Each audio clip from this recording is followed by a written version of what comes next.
So this open G tuning business is pretty fun. It's just, refreshing really. Let's check what it is. The A string goes down to G.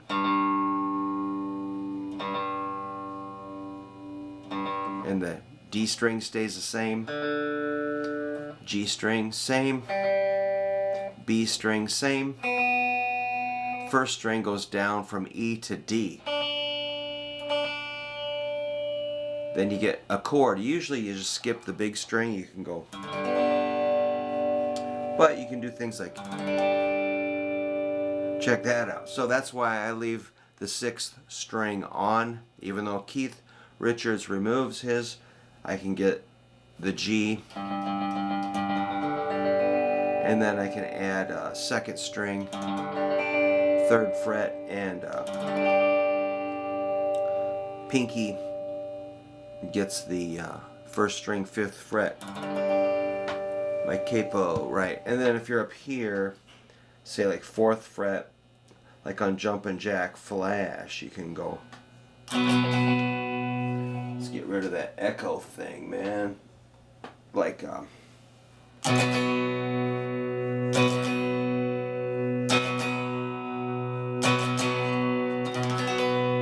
that'd be a B chord.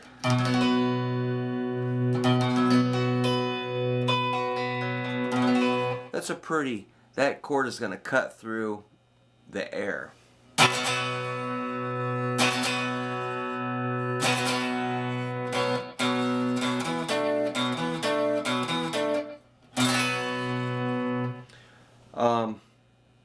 So let's see, what else can you do? If you were like, let's say you had to play over a D chord, which is now this. It's like, this D bar chord, only you just do that. This won't sound right. You have to kind of forget all your old chords. Forget everything. Start over. Your new chord is now this. And then you add like what looks like A minor 7.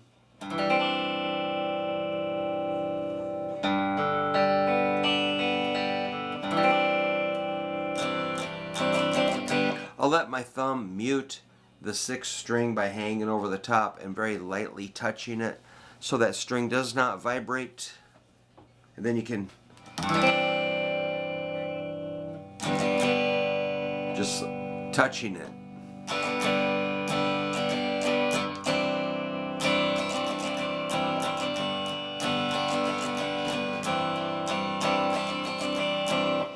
Now you can add some other notes like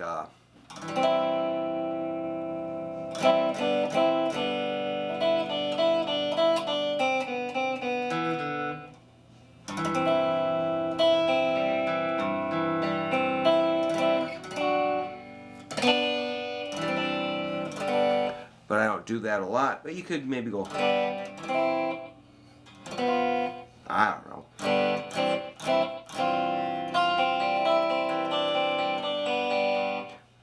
You can just experiment by adding things till it sounds good. When you do that, that's a C, this is a D, there's G, F, E.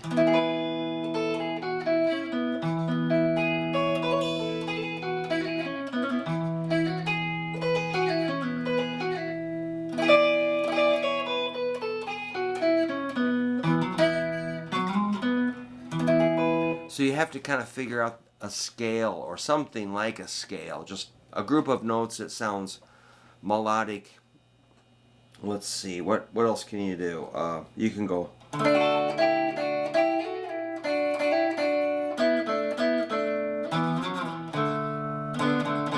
Or you can just go. Or.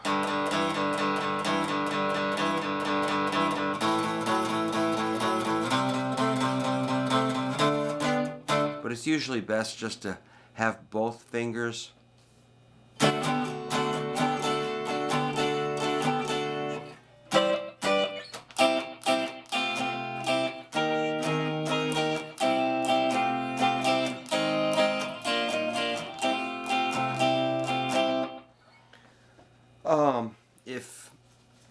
There's not that much else I do with this, but if you really hang out, you can start finding some profoundly cool stuff.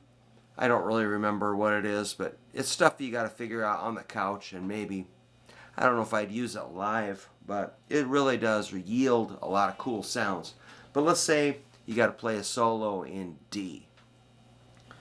And normally, you know, you're going to go like the D blues scale.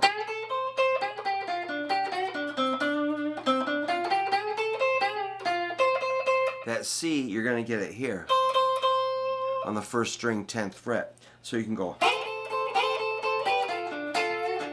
It sounds pretty close to, only it's.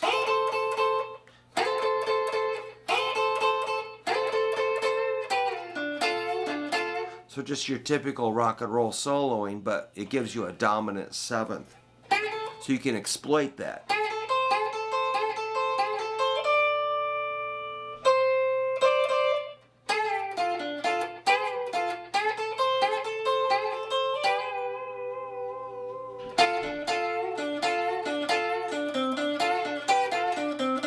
But if you go to the 5th string, you got to go up here.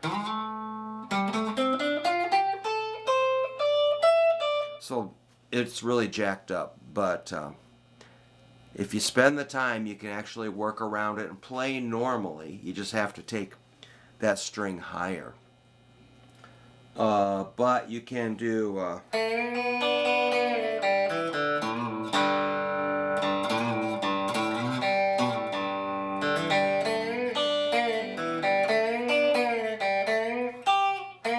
But you have to go way up there to get your high G. Throw it out. Jump out of your position.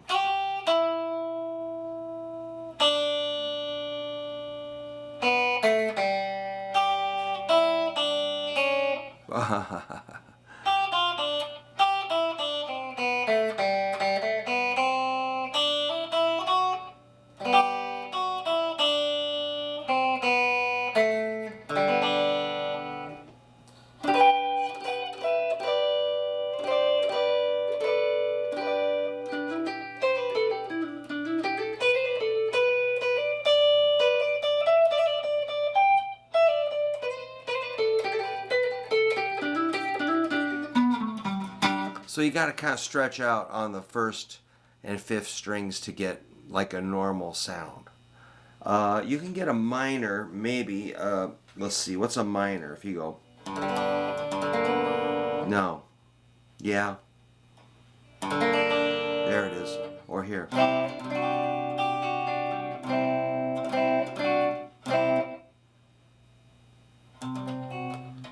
I don't know. Where's the minor? I forgot. Here it is. So see, you gotta kind of search for it, and if it's wrong, just move it a little bit. You'll find the note.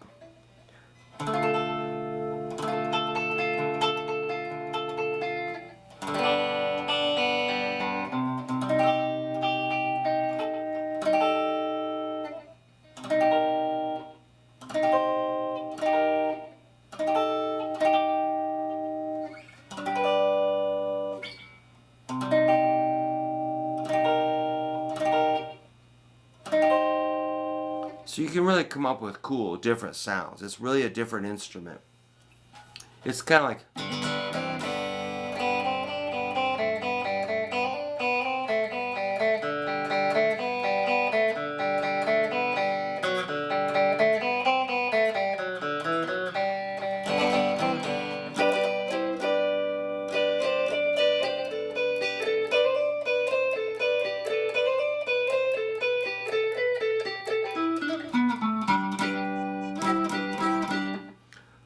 So even though it's kind of limited, you get different sounds, and you just gotta maybe just have one guitar set aside for open G, and then you slap the capo on. Now that's a B. Then you gotta find the right fret for.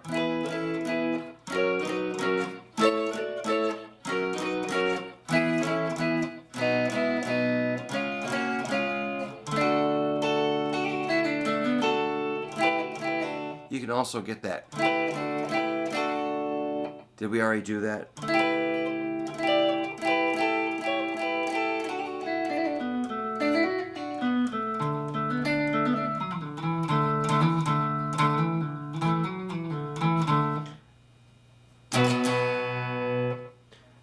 It's pretty cool, man. The best thing is just try it. Grab one guitar, leave it in open G. When you pick it up and play a normal chord, if you forgot, then you've got. It doesn't work. So again, forget that. Also, slide. I just went and found my slide. You can.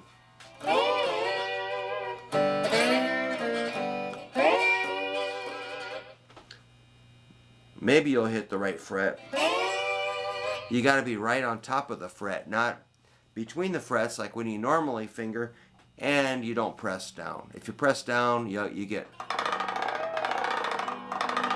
that sound. So you don't want that. Versus, you don't want to dig in. It's really light, but if it's too light, it'll be dead and it won't ring out. So it's really touch sensitive.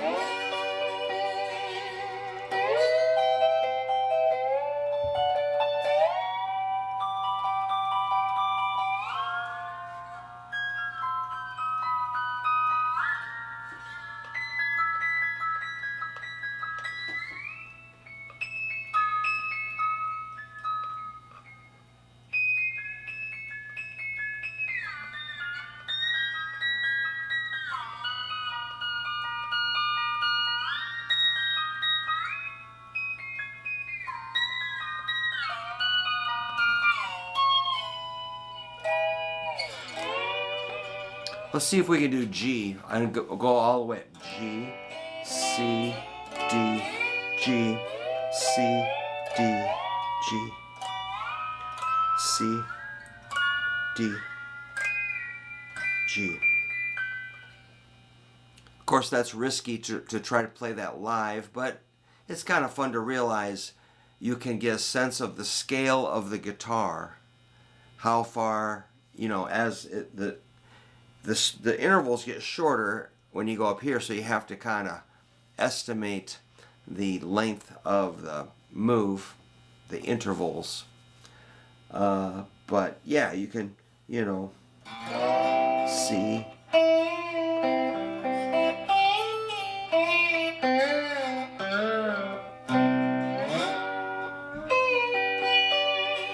You have to kind of dampen and mute the strings, otherwise they all ring out and sound out of tune.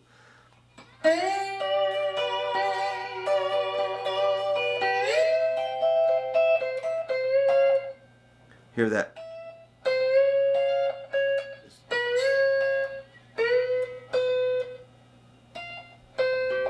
So, yeah, I'm not really feeling that right now, but that's what you got to do. Or just kind of stick with a flat shape and hope for the best. But really, with a flat shape, you can scoop into it. Like, let's say you're going 12th fret, which is G. First string, second string, third string. Now I'm doing okay dampening strings. Fourth string, fifth string.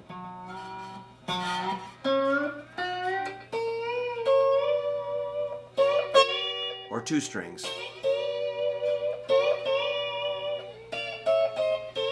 That's a cool one.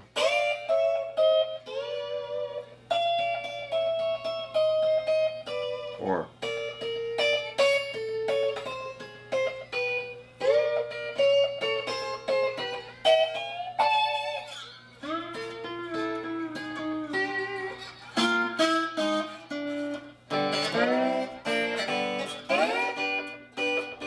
it seems like hybrid picking with a pick and fingers is good solution, or just fingers. Then you can dampen.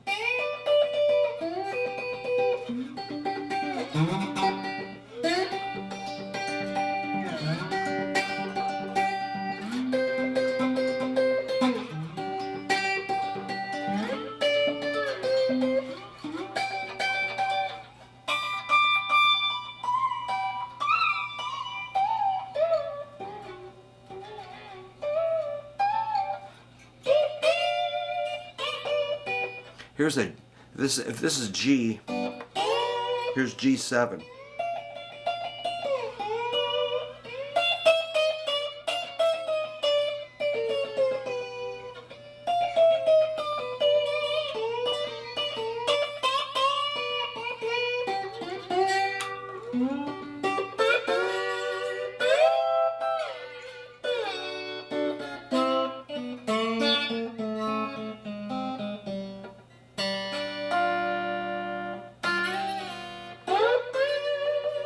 Get the train sound. Woo woo. Alright. Thank you for letting me show you a little bit more about open G, which I've made a few videos on this topic. But since there was a couple questions about what I was doing in the Stones, with the Stones guys, I don't even know if we have a name. It used to be called Tumbling Dice. I don't know if we're going to call it that, but I don't care. I just want to call it them Stones guys. I think that's funny. Alright, thanks for letting me show you that. Good luck with practice.